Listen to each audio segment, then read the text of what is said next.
Welcome to the Pencil Bob channel. I hope you enjoy my stories. My wife and I bought a home in a 55-plus community in Rio Vista, California. You know, the kind of place where you imagine a peaceful retirement. Quiet streets, neighbors who smile and wave, nothing but calm days ahead. For a while, it really did feel like we were settling into that dream. Then we hung a couple of small bird feeders. It started so innocently. Our backyard wasn't finished yet. No grass, no garden, just dry dirt waiting for landscapers. We hung 2 tiny feeders from a tree branch in our front yard, hoping to attract a few songbirds. Within weeks, we got our first violation notice from the HOA. It stated we were making an alteration to our property, and the feeders needed to come down immediately. I couldn't believe it. Alteration? I'd read the CC&Rs cover to cover when we moved in. Not a single mention of bird feeders. I talked to an attorney just to be safe, and she confirmed what I suspected. Bird feeders and birdhouses are almost always considered decorations. No building alterations, no violation. Simple as that. Still, I wanted to show we were good neighbors. I took them down. No fuss, no fight. I figured it was a one-off complaint and we'd move on. I wasn't about to let something so small cause problems in a community I planned to enjoy. But in the back of my mind, I couldn't help thinking, if it wasn't actually a rule, why the complaint in the first place? I found my answer a couple of weeks later. Having read the CC&Rs, I now knew my rights. As long as feeders were in the backyard, not attached permanently to the house or fence, I was in the clear. So I found some shepherd's hooks, pulled all our feeders out of storage, 7 of them, and hung them up in the backyard below the fence line. It didn't take long for trouble to come knocking. One afternoon, the doorbell rang. I opened it to see our next-door neighbors, a husband and wife duo I'd barely spoken to. The woman wasted no time. She didn't even say hello before launching into it. "You need to take those bird feeders down." I blinked, stunned. "Excuse me, no one needs that many feeders," she snapped. Her husband stood there with his arms crossed, glaring like I'd set fire to their lawn. My patience thinned fast. "How do you even know how many feeders I have?" I asked. The woman's face turned red. I looked over the fence. That set me off. A 6-foot privacy fence wasn't enough for her? She had to spy on us to count bird feeders? I stayed calm, though, at first. "Look, we're not breaking any rules." I read the CC&Rs. There's nothing about bird feeders in there. We're allowed to have them in the backyard. They didn't care. They just kept shouting over each other. "Birds bring pests," they said. "Birds make noise. Birds poop everywhere." Every time I countered an argument, they moved the goalpost, getting angrier and louder. Then the woman said something about my wife. A rude, low blow I won't repeat. That's where I drew the line. "Get off my property," I said, pointing to the sidewalk. They left, but not before the husband muttered, "You'll regret this." I didn't know how serious he was until Father's Day. That morning, I installed a flagpole in the front yard, a 20-foot pole to proudly fly the American flag. Later that day, I spotted the husband outside and, in the spirit of the holiday, decided to be polite. "Hey, happy Father's Day," I called. He glared at me. "You're going to have to take that flagpole down," he said. "Why?" I asked. "The rules say flagpoles are allowed. The flag flapping keeps us awake at night," he growled. I stared at him, dumbfounded. "Sure. It gets windy here. It's the Delta, after all." But the flag wasn't exactly flapping at hurricane speeds. Still, I didn't want to fight. I took the flagpole down right away. I even walked over to tell him. "I took it down," I said. "We don't want anyone losing sleep." He smirked, and then, in the most infuriating tone I've ever heard, he said, "The next thing you need to do is paint my house because of all the bird hit all over it." I turned and walked away before I said something I'd regret. Months went by. The birds loved our backyard, and we loved watching them. The neighbors stayed quiet, and I thought maybe they'd moved on. I was wrong. Earlier this summer, I was out watering the plants when the wife's voice shrieked over the fence. "I'm getting the HOA to make you take down those feeders." I ignored her. She was just shouting into the wind. Or so I thought. Yesterday, a letter arrived from the HOA. It claimed we were violating the courtesy clause in the CC&Rs, stating our feeders may be or may become a nuisance. We were ordered to reduce or remove them. This time, I wasn't backing down. I called my attorney. She wasn't having it either. "You have the right to enjoy your property without harassment," she said. And they can't just claim something is a nuisance. They have to prove it. The letter said neighbors had filed numerous complaints. I decided to find out who these neighbors were. I went door to door on our street, talking to everyone except the two next door. Not a single person had complained. Every one of them said they loved the birds. One guy even told me he and his wife started putting feeders in their yard after seeing ours. It was clear our next door neighbors were the only ones complaining, and they were trying to weaponize the HOA against us. To make matters worse, I found out they'd been talking about us to everyone on the street. Apparently, we were now the bird people who were attracting pests and making a mess. I'd had enough. I filed a harassment complaint against them with the HOA. A couple of days later, my wife and I were out on the back patio, watching the birds flutter around the feeders. The neighbor's kitchen window was open, and we could hear them arguing inside. "They're doing it on purpose," the wife hissed. "How? They're just bird feeders," the husband shot back. "You're so useless," she snapped. "I told you to handle it. What do you want me to do? Call the police? It's not illegal." I looked at my wife, shaking my head. "They're out of their minds," I whispered. Over the next week, things escalated. First, we started getting random visits from HOA board members, inspecting our yard. Then, we got a new letter from the HOA saying they'd received information that our feeders were attracting rats. Rats? Seriously, I checked the backyard every night. No signs of any rodents. But they wouldn't stop. Next came the threats. The wife cornered me at the mailbox one afternoon. "We're calling the state wildlife agency if you don't take those feeders down," she said. Her eyes narrowed like a snake ready to strike. "Go ahead," I said. "California doesn't care about people feeding songbirds." She sputtered, furious that I wasn't backing down. "Fine, then we'll call the police," she shouted. I didn't even bother responding. I just walked away. Of course, I checked with the local police department that evening. No ordinances against bird feeders. No laws being broken. They tried everything, quoting fake research, sending anonymous letters to the HOA, even threatening lawsuits.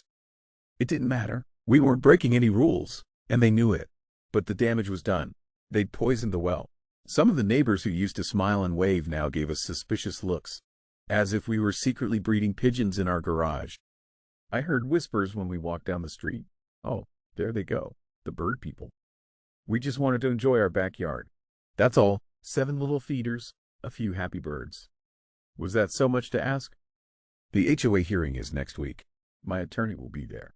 She's confident we'll win. I'm not so sure. It's not about the rules anymore. It's about two neighbors with nothing better to do than make our lives miserable.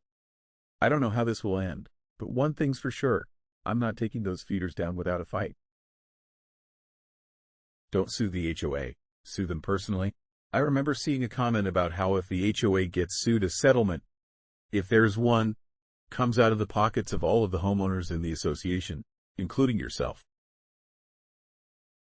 Some states' stalking statutes could also have an appropriate verbiage to be used in a civil suit, or even help you obtain a restraining order against the neighbors.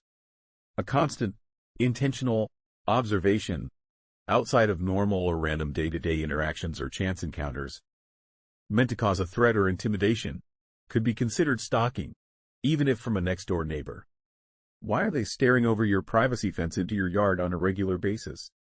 Why are they using this information to make threats towards you? These would not appear to be normal or random day-to-day interactions. If you obtain a restraining order, and they continue this behavior, they could then be found in contempt and spend some time in your locale's publicly operated, gated community. Welcome to the world of malicious HOA boards, the type of boards that are denied to exist by those that haven't experienced them. As for your neighbors, things like malicious prosecution, abuse of process come to mind. You live in SoCal, so an experienced attorney should be more available than other parts of the state. You could contact your local elected officials and see what they have to say. Be prepared for, "Oh, that's a private matter. You need to hire an attorney." Dodge of the question. Hopefully others here can advise on other questions to follow up with. You could ask what solutions the state offers to control malicious boards, as private contracts do not supersede civil rights. Keep up the fight! If you like our stories, then please like and subscribe and comment, and remember to hit that bell icon so you never miss out. We have new stories almost every day. I moved into a brand new build that seemed like it was going to be perfect. Clean, New homes, friendly neighbors, and everything fresh and untouched. That feeling didn't last long. It turns out the neighborhood was still under control of the builder, and what little decision-making power existed was held by a phantom HOA board nobody could identify. I'd get letters from the management company with all kinds of rules, fines, and updates, but if I asked who these board members were, I'd get radio silence. The one bit of information I managed to scrounge up was from my neighbor, Tom, who swore up and down that the board was nothing more than the construction company president and their pet management firm. In other words, a dictatorship disguised as an HOA. Every year, they held an annual meeting to elect a new board. At least, that's what they claimed. The meetings always happened in September, right in the middle of a weekday at 4 p.m., clearly designed to be inconvenient for anyone with a job. This year, though, they went above and beyond. I got the letter one morning while I was rushing out the door. I unfolded it in the driveway, coffee in one hand, bag slung over my shoulder, expecting the usual bland update. Instead, I nearly choked on my sip. The annual board meeting will be held on Wednesday, December 21st at 10 a.m. The week before Christmas, at 10 o'clock, in the middle of a workday. I felt my blood pressure spike as I read it again, just to make sure I wasn't hallucinating. I didn't know whether to laugh or scream. It was so transparent. It was insulting. They didn't want us there, the people paying the HOA fees, the people living in these homes. They wanted to keep their little setup intact, avoid questions, and prevent anyone from getting in their way. Not me. I was done playing their game. If they wanted to make it impossible for us working stiffs to show up, fine. I'd take the day off work, and I'd be there front and center. In fact, I decided to take it a step further. I was going to run for the board myself. I grabbed the nomination form, filled it out, and under reason for running, I scrawled, "Vote for me because my name's not Karen." It was a joke, mostly, but I was dead serious about one thing. If I got elected, I was going to dig into everything they've been doing. For starters, I wanted to know why we paid ridiculous fees for security that somehow missed a meth house getting busted 2 streets over. Oh, and the car that got stolen right out of someone's driveway. But that same security sure had no problem patrolling the construction site for the builder. It was a joke, and we were all paying for it. After submitting my nomination, I decided to check in on the neighborhood Facebook group. Big mistake. There she was, a woman whose actual name I didn't know, but I'd mentally labeled as Karen. She was the kind of person who lived for HOA drama. Karen's latest rant? Renters. According to her, renters shouldn't even be allowed to run for the board, let alone vote. "We need owners' meetings," she typed, as if she were rallying a militia. "Not at bars, not where kids can't come, and anyone running needs to be at the pool this Saturday before the election to debate." Debate at the pool in December. I stared at the comment for a good minute before snorting with laughter. Someone replied, pointing out the obvious. "The pool is closed in December, Karen." But it didn't matter. She had already moved on to accusing someone of being a renter sympathizer. The next day, I got an email from the management company. "We received your nomination for the board." I replied almost immediately. I want to express my disappointment with the timing of the annual meeting. Most people who live here work during regular business hours. Their response was short and dismissive. Noted, the meeting time was set by your current board. Oh, here we go again. And who is this board? I typed back. I've asked multiple times with no response. Finally, they said it outright. The board is the builder. I sat back in my chair, reading that line over and over. The builder. I'd suspected it, but seeing it confirmed made my head spin. They weren't even pretending to hide it anymore. I fired back another email. I just filled out a form stating my private information would be subject to public knowledge if elected. I think we, the residents, deserve to know the names of the people handing out fines and denying our fences. No response. Of course, that was fine. I was done trying to get answers out of them through polite emails. I'd take my chances at the meeting, and if Karen or anyone else had a problem with me running, they could say it to my face. I didn't particularly care if I won or not. I just wasn't going to sit back and let this farce continue without at least trying to do something. The last thing we needed was a board full of Karens. To get ahead of any nonsense, I decided to hold an open house the weekend before the meeting. I posted about it online, inviting anyone to stop by, meet me, and hear what I had to say. I even promised cookies, because who doesn't love cookies? The day of the open house, I baked 3 dozen chocolate chip cookies and set up a little table in my living room. I figured a handful of people might show up, mostly out of curiosity. What I wasn't expecting was Karen herself to march through my door with a notepad in hand and a scowl on her face. "You running for the board?" she demanded, skipping any pleasantries. "That's right," I said, forcing a smile. "Cookie?" She ignored the offer and started scribbling something in her notebook. "Are you a homeowner or a renter?" "Homeowner." She looked disappointed, as if she'd been hoping to catch me in a lie.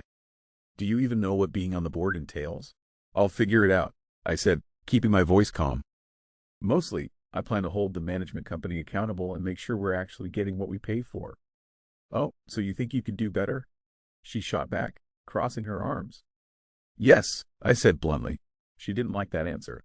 "You know," she said, lowering her voice like she was sharing a secret, "it's people like you that ruin neighborhoods.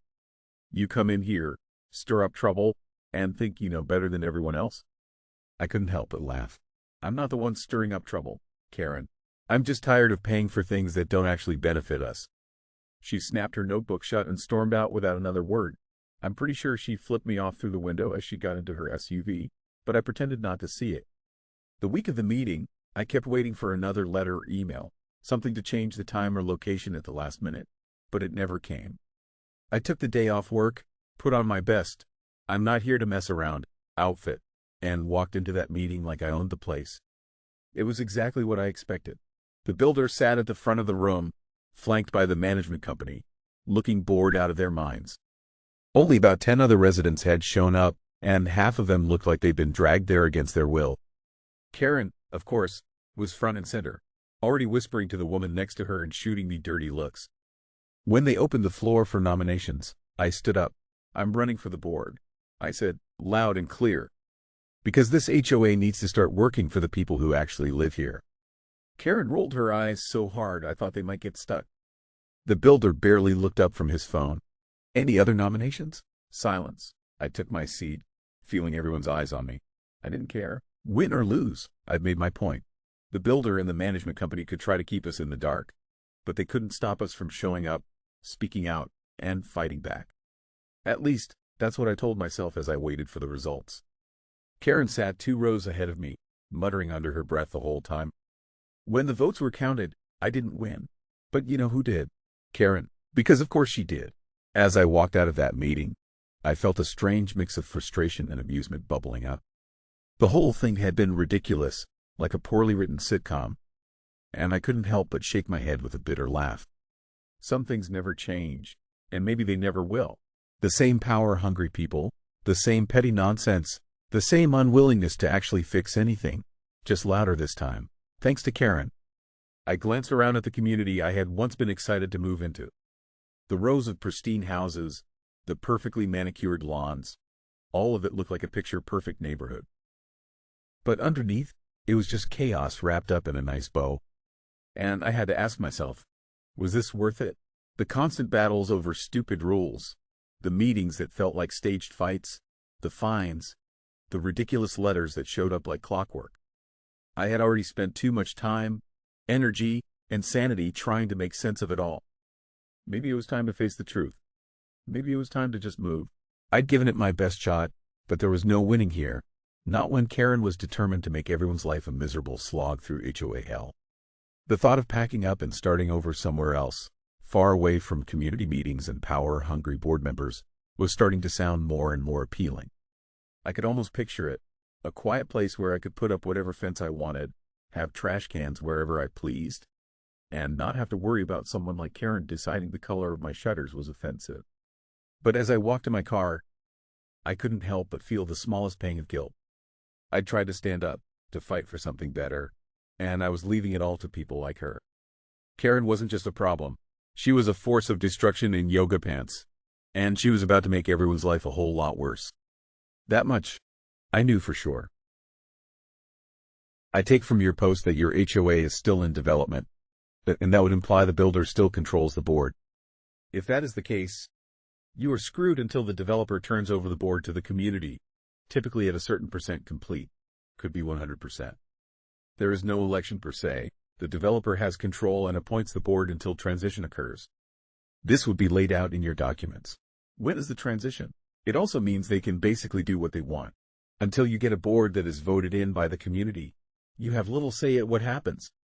By the way, a new board can also set the time of the meeting at an inconvenient time. Typically, your documents would say that your board meeting has to be on a certain date. What state are you in? Sounds like being on the board is in your future. That's nothing. For the past 17 years, all board meetings have been held at 2 p.m. in the afternoon on a Wednesday when everybody's working, making it impossible for the 4,267 residents that live here to attend. Really doesn't matter anyway, because if you do make it to a board meeting, they give you 3 minutes to speak, and they will not respond after meeting to any questions or statements that you make during your 3 minutes. This should all be laid out in your HOA docs, master deed. The turnover event is a big deal and usually involves a temporary board of owners that have been asked to participate. Once the event happens, the first order of business is an election. Unless the person from the management company is an owner, they cannot be on the board. The developer cannot be on the board unless he owns a unit.